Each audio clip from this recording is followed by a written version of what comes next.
be so impatient. Gwen will be in soon. Good morning. Good morning. Oh, I can't believe the traffic this morning. What's this? I don't know. It was here when we came in. Oh, Rose. How lovely. Well, let's see.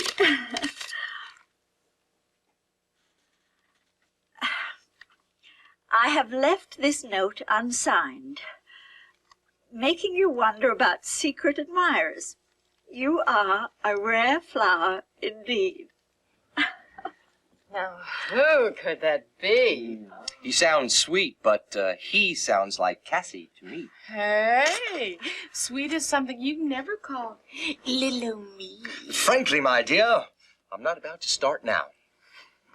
That's not what I meant.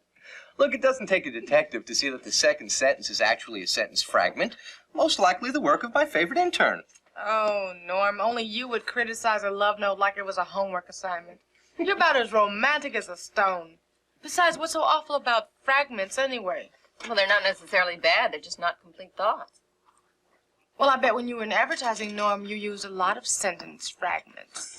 Yeah, but there's a big difference between writing a fragment intentionally and making a mistake.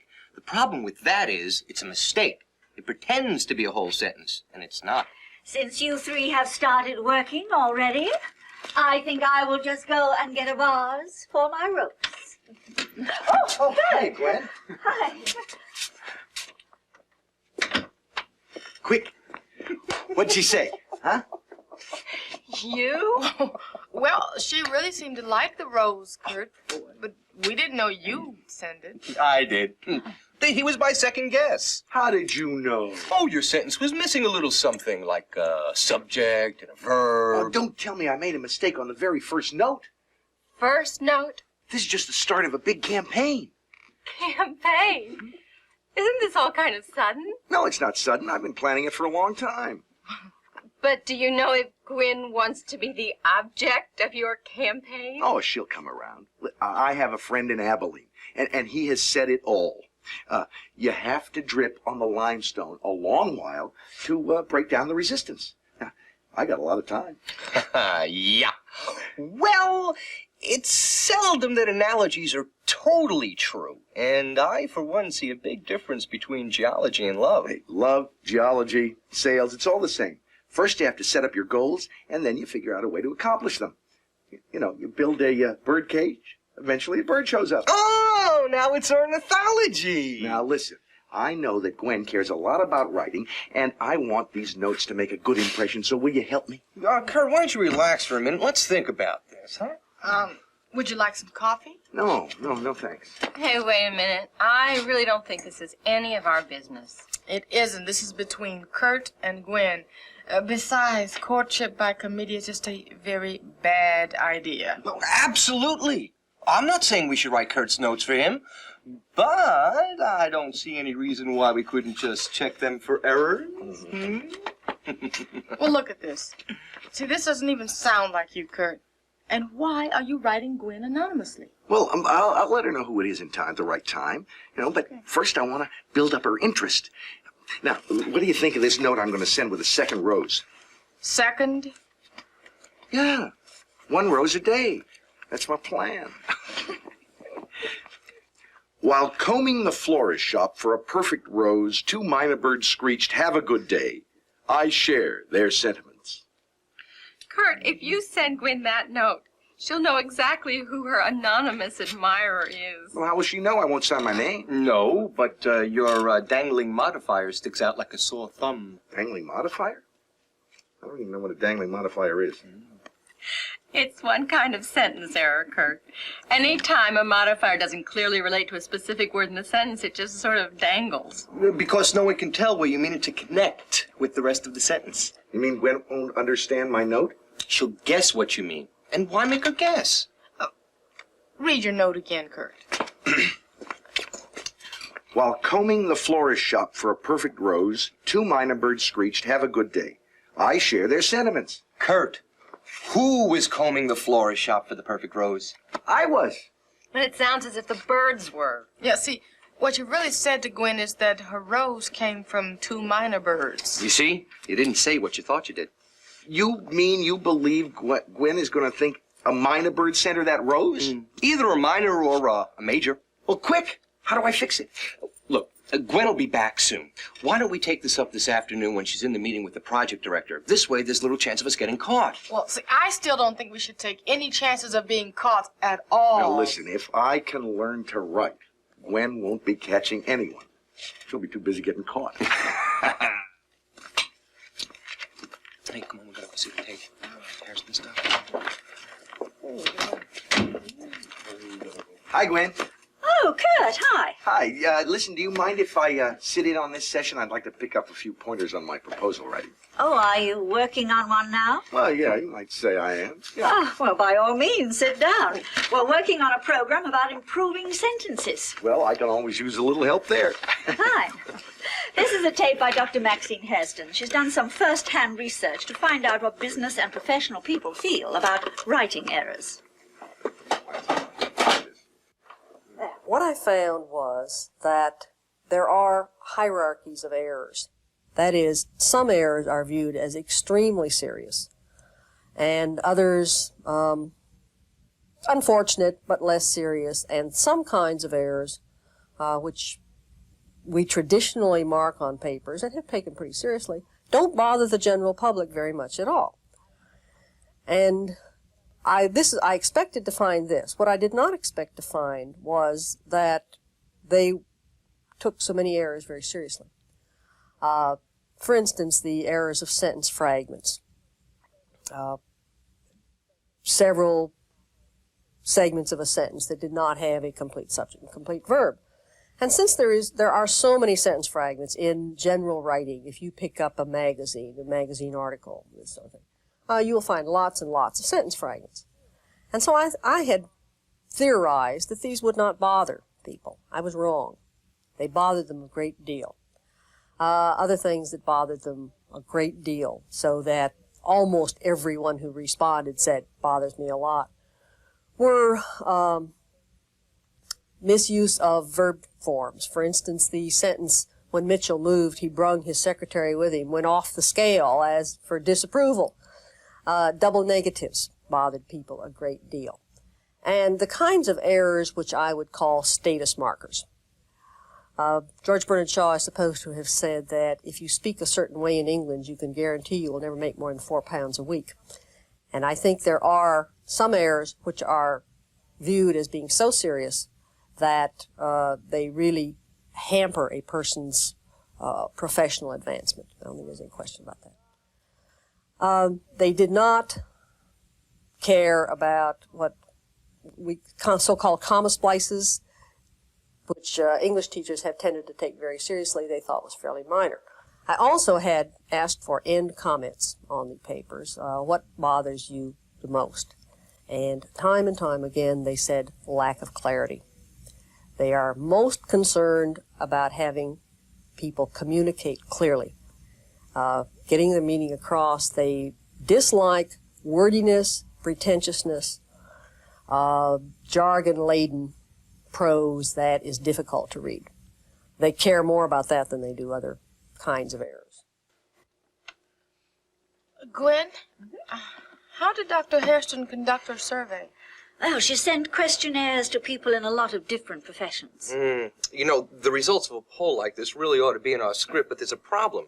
She asked her people to respond to over 60 sentences. That's way too many results for us to cover in a half-hour program. Maybe we should stress the errors that really bother people. Which ones? Well, for one, errors in sentence structure. Right. That's one of the biggest problems for beginning writers.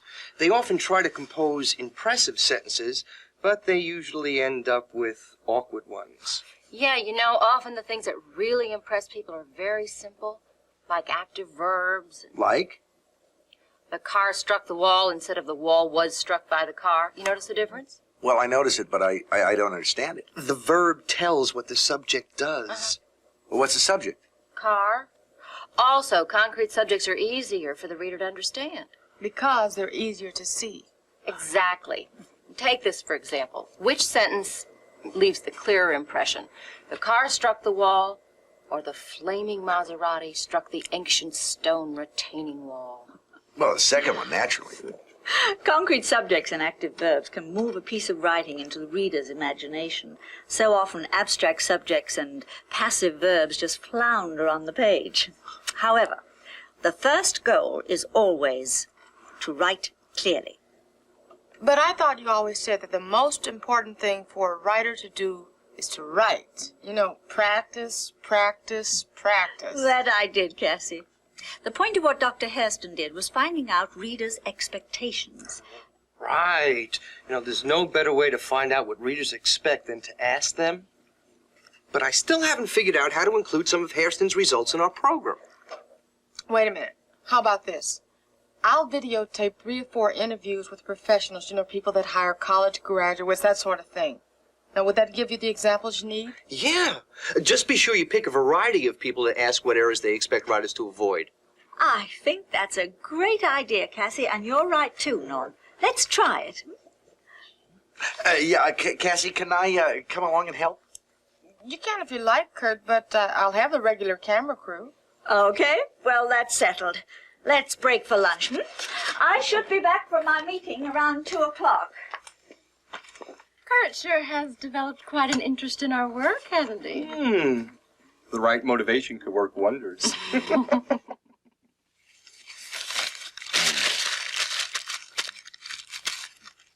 up.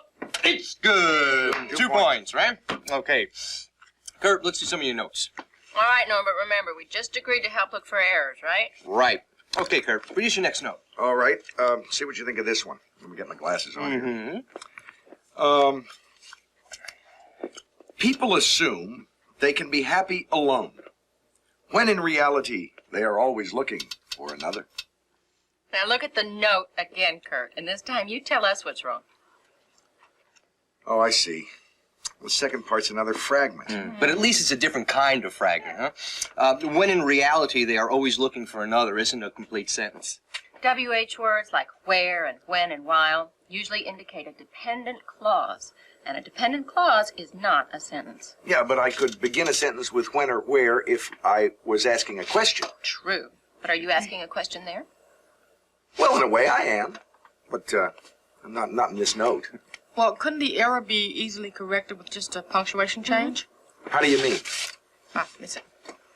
Just exchange your period for a comma like this. People assume they can be happy alone, comma, when in reality they are always looking for another. Okay, and that's a complete sentence? And a vast improvement. Now that sentence looks like it was written by someone who knows what a sentence is. Okay. Now, Kurt, do you think you can find us a note that doesn't have a fragment error in it? Yeah, I think I can. Well, here's one, I think.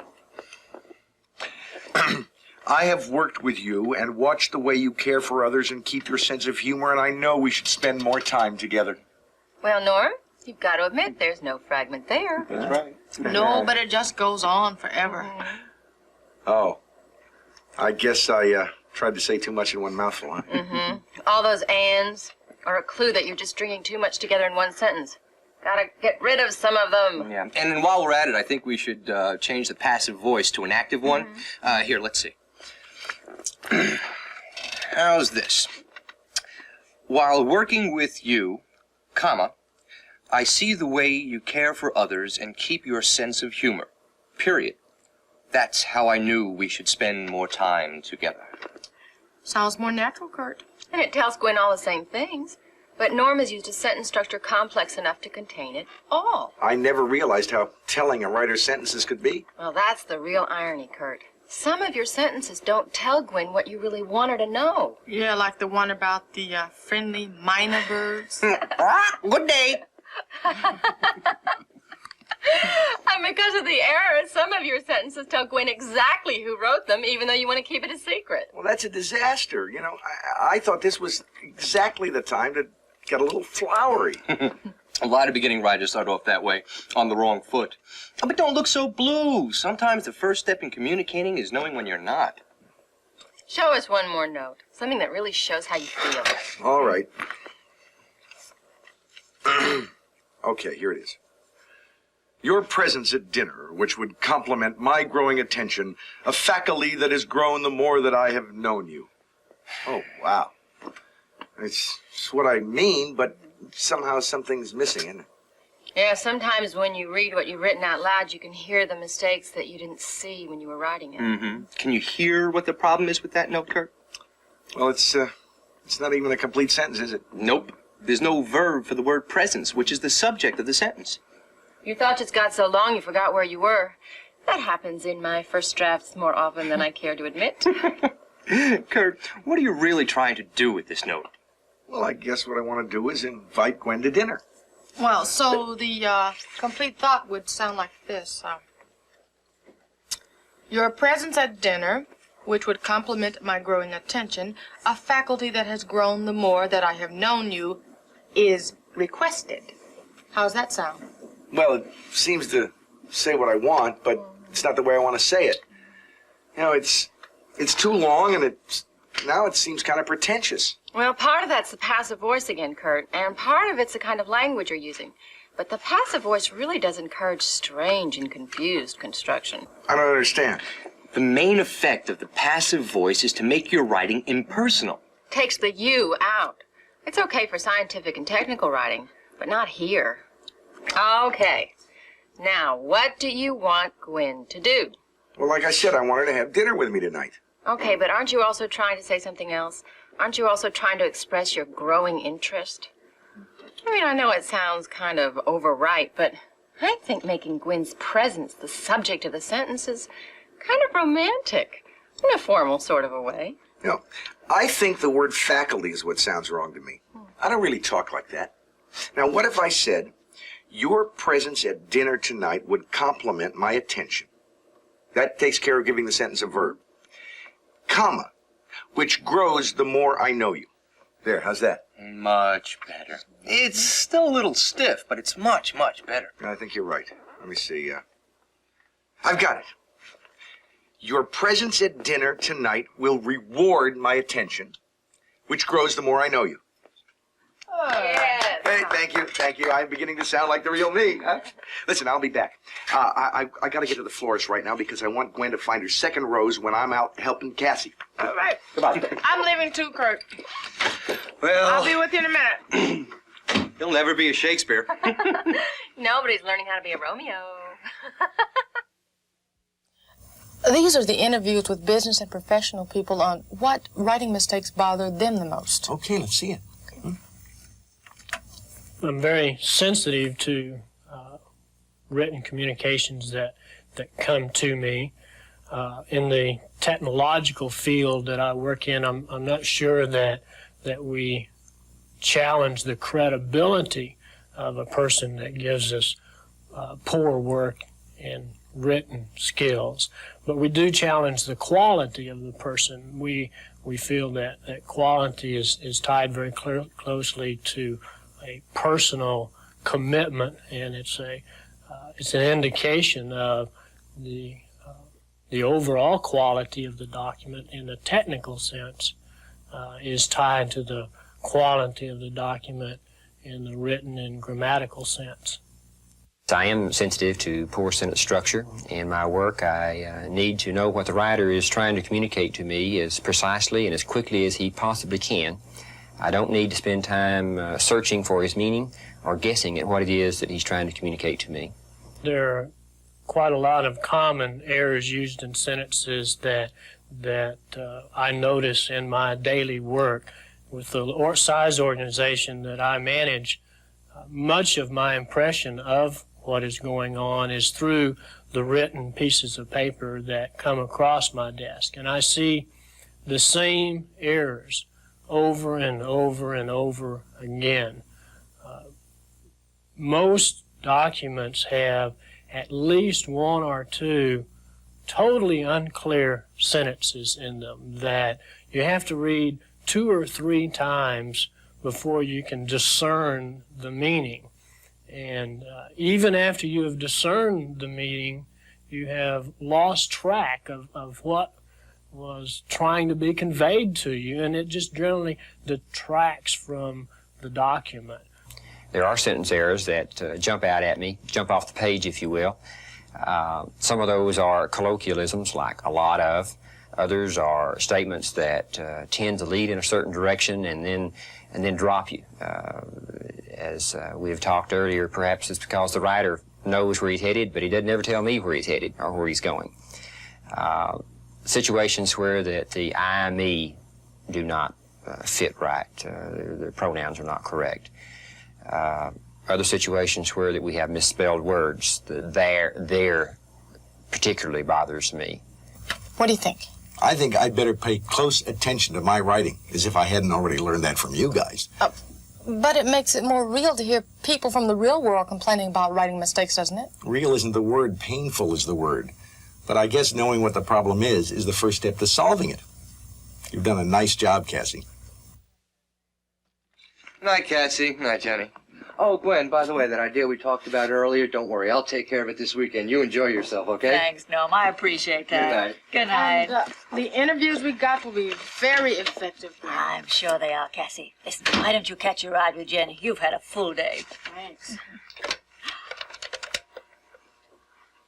Hello, Kurt. Gwyn? Could you possibly drop in for a few minutes before you leave? Thank you.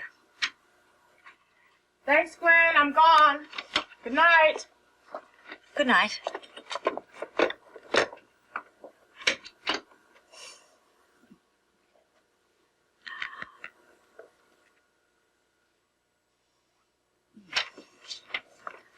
Oh, Kurt. Hi, Gwen. Hi. What's up? Well, thank you so much for helping Cassie. Oh, it's nothing. Well, could you take an extra 10 minutes and help me? Help you? Sure, anything. Well, Kurt, I'm trying to get together a section for the study guide on concrete subjects and active verbs. Well, that's what Norm and Jenny were trying to do earlier today.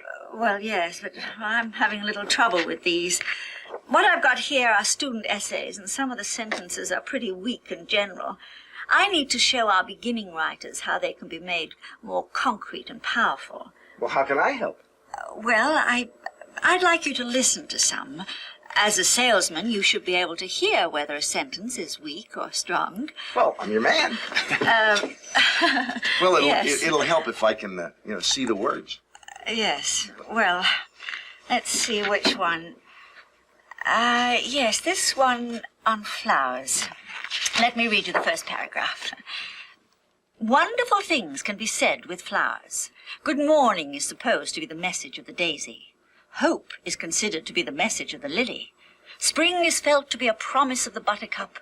Potential has been signaled by the blossom of the rosebud. What do you think? Well, like you said, I think it's kind of general. It doesn't really paint the kind of pictures I can see. The first sentence is so general that it robs the whole paragraph of power. The topic is flowers. It just cries out for colorful verbs. Yeah, it can be said with flowers. Well, that's not very active at all. Let's see. Suppose we said a fresh flower. That's a concrete subject. Speaks its own unique language. Yes, it does. That's more active. Uh-huh. What are we going to do about this poor daisy? Good morning is supposed to be the message of the daisy. Well, that's the same problem. It sounds confusing because the verb isn't strong enough. Mm-hmm. Passive voice again. But what would you do about it? Well, I would find a more active verb, one that lets the reader see the way they might see a daisy. Try it. All right. Good morning chirps the daisy. Chirps. Like an early bird. That's good, Kurt.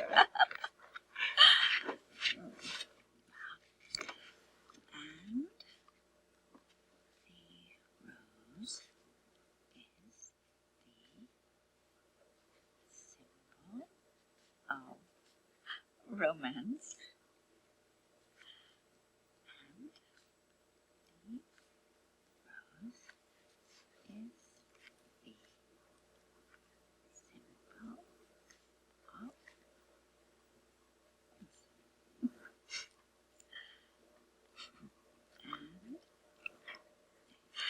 All right, now let's see how this sounds. A fresh flower speaks its own unique language. Good morning, chirps the daisy.